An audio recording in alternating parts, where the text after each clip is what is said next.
కాల్చి కూడమి తల్లి ఎదను చీల్చి ధరణికి శ్రీమంతం చేసి మా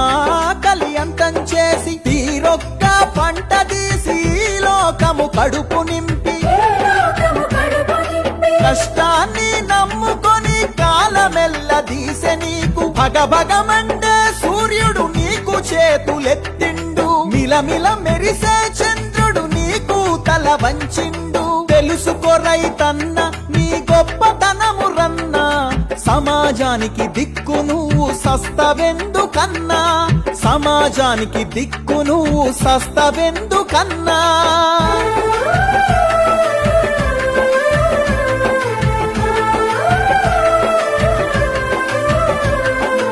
ఈ మానవ జాతిని నడిపించే యంత్రానివి ఈ సమస్త జగతికి నువ్వే ప్రాణ భిక్షానివి